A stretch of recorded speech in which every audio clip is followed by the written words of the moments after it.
তোর বাবা তোমার জোর করে বিয়ে দিল আর তুমি বিয়ে করে ফেললা? কেন তোমাকে আমি বলি নাই চলো পালিয়ে বিয়ে করে ফেলি? তুমি তো তখন রাজি হও নাই। আর পড়াশোনা তো শেষ হয় নাই, পড়াশোনা শেষ হয় নাই, চাকরি নাই, বিয়ের পর কই রাখবো তোমারে? সেটা কি আমার দোষ? প্রতি বছর তুমি ফেল করতে করতে এখন পর্যন্ত গ্র্যাজুয়েশনই কমপ্লিট করতে পারলা না। বেব, আমরা কি এখানে পড়াশোনার কথা বলতে আসছি? কতদিন পর তোমার পাইছি, আজকে আমরা অনেকক্ষণ একসাথে থাকবো, একসাথে ঘুরবো। আরে না, বাবার বাসা যাওয়ার কথা বলে শ্বশুরবাড়ি থেকে বের হয়েছি। এখন বাবার বাসা যাইতে হবে, তারপর আবার ওখান থেকে শ্বশুরবাড়ি যেতে হবে। বাবার বাসায়? বাবার বাসায় কেন? ওই বদমাশটা আমার কাছে 50 লাখ টাকা চাইছে। 50 লাখ টাকা? এত টাকা ওরে কেন দিবা? ওর নাকি এই বিয়েতে 50 লাখ টাকা খরচ হয়েছে। এখন ওকে যদি 50 লাখ টাকা না দেয় তাহলে নাকি ও আমার নামে আর আমার বাবার নামে মামলা করবে। শালা তো ভালো বদমাইশ। এই জন্য এখন বাবার বাসা যাব। আচ্ছা, তোমার বাবা কি 50 লাখ টাকা দেবে? এত সহজে তো দিবে না, কোন একটা প্ল্যান সাজাতে হবে। হ্যাঁ, কাহিনী সাজাতে হবে। তুমি বলবা তোমার জামাই তোমাকে নির্যাতন করতেছে যৌতুকের জন্য, 1 কোটি টাকা না দিলে তোকে মারধর করা শুরু করে দিবে। কিন্তু বদমাশটা তো আমার কাছে 50 লাখ টাকা চাইছে, 1 কোটি টাকা না তো। বেবি তুমি বুঝছো, ওর সাথে তোমার ডিভোর্স হবে না? ডিভোর্স হওয়ার পর তো আমাদের বিয়ে হচ্ছে, আর বিয়ে হলে তো সংসার শুরু করতে হবে। আর বেব, তোমার বাবা কি তখন টাকা দিবে বলো? এখনই টাকাটা নিতে হবে। তোমার মাথায় তো অনেক বুদ্ধি। একদম, আমরা টাকা নিব আর নাম হবে ওই বদমাশটার। ওই বদমাসটা জানে না এই মারুফ কি জিনিস। বেব, তুমি কিন্তু ওর সামনে যাবে না, ও কিন্তু চাবে তোমার ছুঁইতে, টাচ করতে। তুমি কিন্তু ওর ছুঁতে দিবে না একদমই বেব। আরে ধুর, আমি বাসর রাতে ওকে এমন উচিত শিক্ষা দিছি, ও ভুলেও আমার ধার কাছে দিয়েও আসবে না। তুমি ওটা টেনশনই করো না। তারপরও বেব, আমার ভাল লাগবে না ও যদি তোমাকে ছোঁয় বেব। আচ্ছা, আজকে না আমার বেশি একটা সময় নাই বুঝছো। আমার বাবার বাসায় যেতে হবে, টাকার কথা বলতে হবে, তারপর আবার ওই শ্বশুর বাড়িতে ফেরত যেতে হবে। তাহলে আজকে আমি যাই। যাবা? যাও। আসো।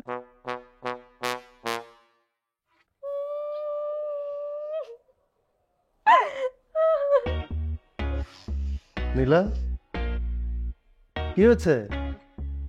আর তুই একা কেন? জামাই বাবাজি কোথায়? জামাই বাবাজিকে না নিয়ে তুই একা চলে আসলি? তোমাদের জামাই বাবাজি তো আমাকে এখানে পাঠাইছে যৌতুকের টাকা নেওয়ার জন্য। বাবা, কেন তুমি আমাকে এই অমানুষটার কাছে বিয়ে দিলে? কি করছে? কি না করছে তুমি জানো? তোকে টাকার জন্য সে আমাকে সারাক্ষণ খোঁটা দেয়, সে আমার গায়ে হাত তুলছে, আরো কত কি যে করবে। আহারে, শুধু কি তাই, আমাদের বংশের নামে সে উল্টাপাল্টা কথা বলছে আমাকে। এত বড় স্পর্ধা ওই ছেলের, শুনছো? কিছু একটা বড় এত বড় অন্যায় কোনোভাবেই সহ্য করা হবে না। না, কোনোভাবেই সহ্য করা যায় না। বাবা, তুমি একটা কাজ করো, আমাকে যৌতুকের 1 কোটি টাকা দাও, আমি ওই ছেলের গায়ে একদম ছুঁড়ে মেরে দিয়ে আসি টাকা। অবশ্যই। আমার সহজ সরল অসহায় মেয়ের প্রতি এত বড় অন্যায় এ কোনোভাবেই সহ্য করা হবে না। তুই বস, আমি আসছি।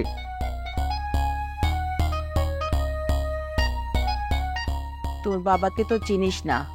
তোর বাবা যদি রেগে যায় না, তাহলে তার মতন ভয়ঙ্কর মানুষ পৃথিবীতে পাওয়া কঠিন। বাবা কি যৌতুকে টাকা আনতে গেল নাকি? হতে পারে, আবার বেশি রাগ করলে বন্দুকও নিয়ে আসতে পারে।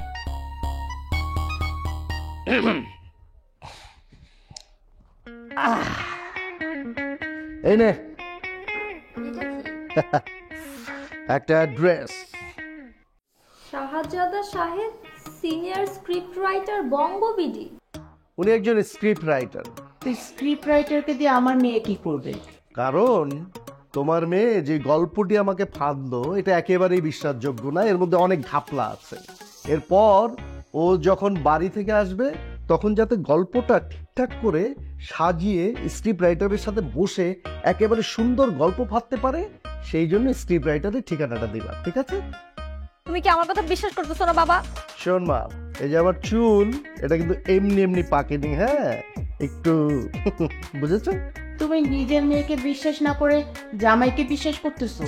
আচ্ছা, কেন বুঝতে পারছো না? যেই ছেলে আমাকে 5 কোটি টাকা লোন দিয়েছিল যাতে আমি দেউলিয়া না হই। সেই ছেলে তাকে 1 কোটি টাকার জন্য নির্যাতন করবে, মারধর করবে, এটা কি বিশ্বাসযোগ্য? একেবারেই না। বিশ্বাস করো বাবা, হ্যাঁ, এটা তো আমি অবশ্যই বিশ্বাস করি। তুই যে মিথ্যা কথা সুন্দর করে বানিয়ে বানিয়ে বলতে পারিস, এটা আমি একদম বিশ্বাস করে ফেলেছি। হ্যাঁ, কিরে মা, তুই এতক্ষণ জামাইয়ের নামে আমাদের কাছে বানায় বানায় মিথ্যা কথা বলছিস? দেখো সত্য মিথ্যার কথা এখানে আমি বলতে আসছি না। তোমরা আমাকে টাকা দিবে নাকি সেটা বলো। না, আমি একটা টাকাও তোকে দিব না। আর আমি তো তোকে দিয়ে দিয়েছি, এখন তোর দেখভাল করার দায়িত্ব জামাইয়ের। যা, জামাইয়ের কাছে সবকিছু নিবি, যা।